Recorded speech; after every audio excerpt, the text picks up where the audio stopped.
Hello, I'm Halfheim, and this is Melinda's 2T4 puzzle. It is a hypercube that is a physical analog for a four-dimensional 2x2x2x2 cube. Start off by scrambling it, and then we'll walk through an example solve today that would be geared toward a beginner solver, beginner to intermediate solver.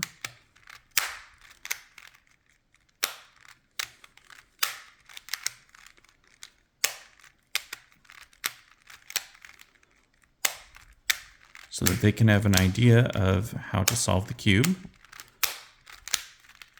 Guess it's not a cube, the hypercube.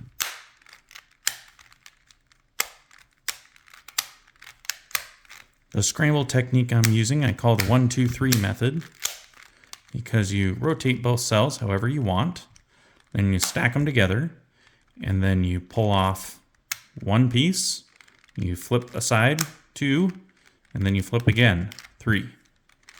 And so as you're doing it, it makes kind of a 1, 2, 3 rhythm or sound.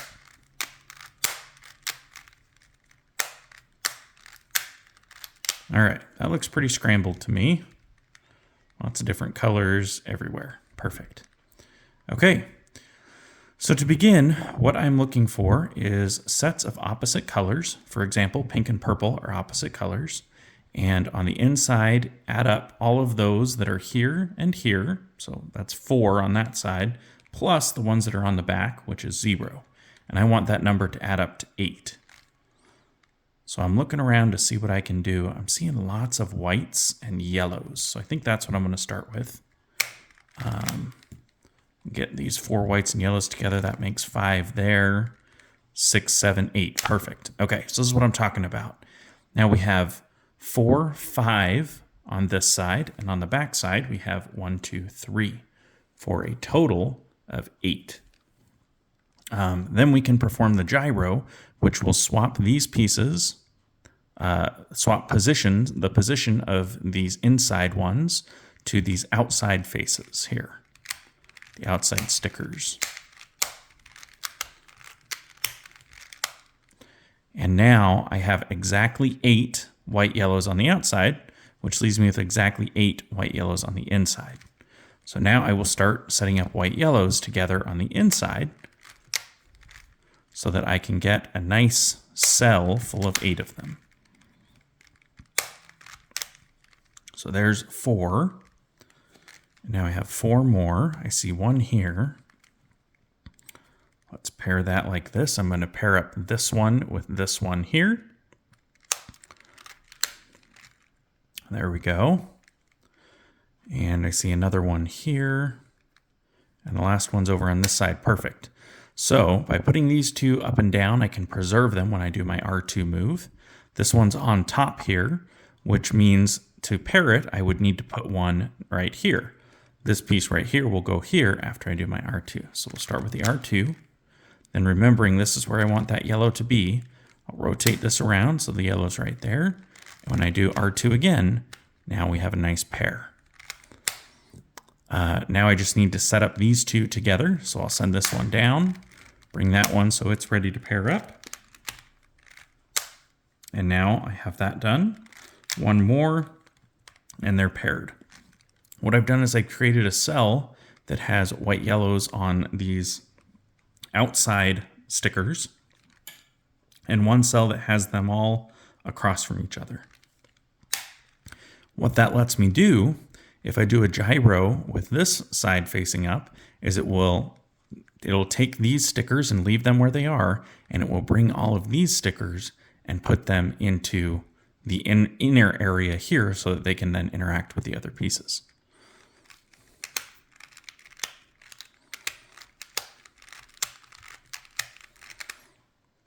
Now they're all on the inside. So I can now create 2 cells that have them both on opposite edges really easily. And then when I gyro, I can force all 16 of these pieces to these outside stickers, which will prevent them from intermingling with the others.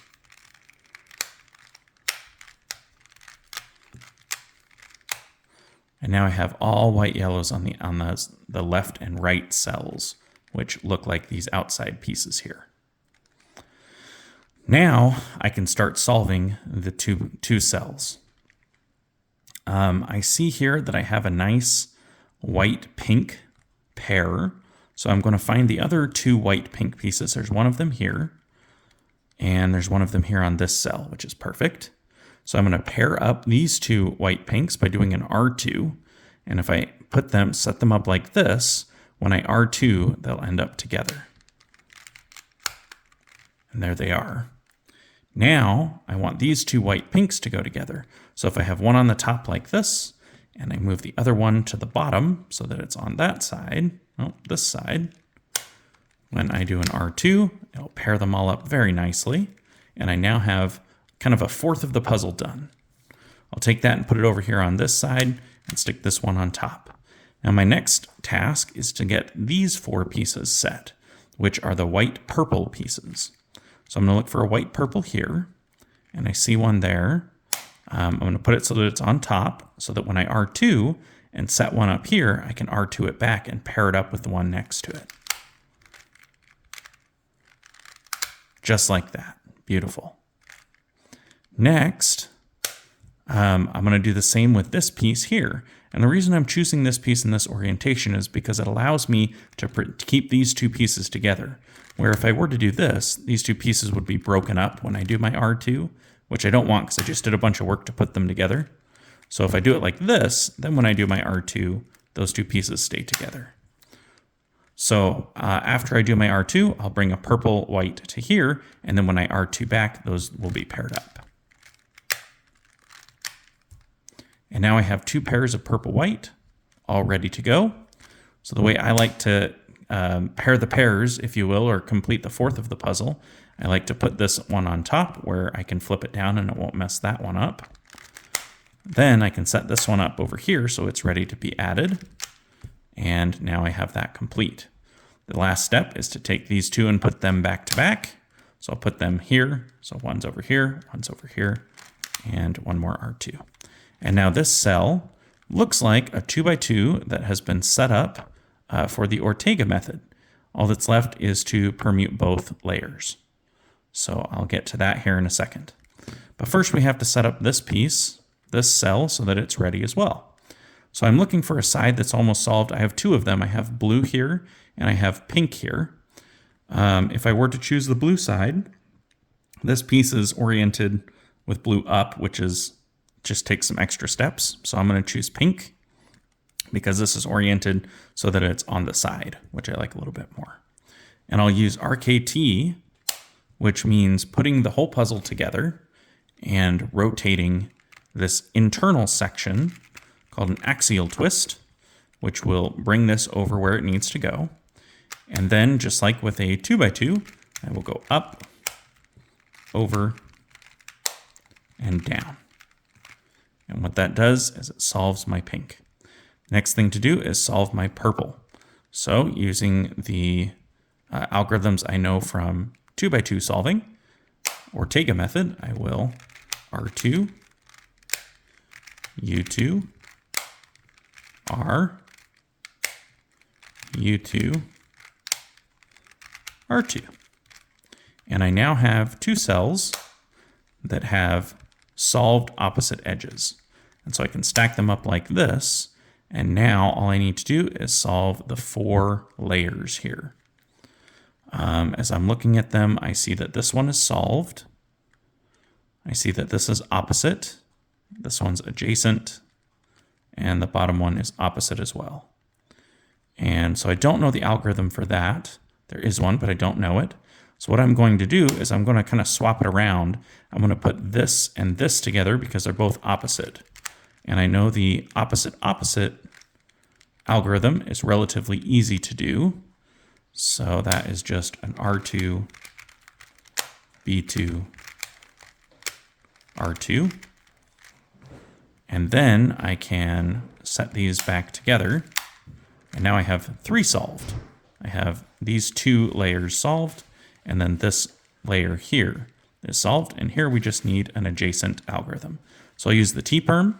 Again, I'm going to use this cell everywhere I'm turning using RKT so that the puzzle remains in the same state. So up, over, down, back, down, down, up, up, over, down, over, up, over, down, front. And now we have a solved puzzle.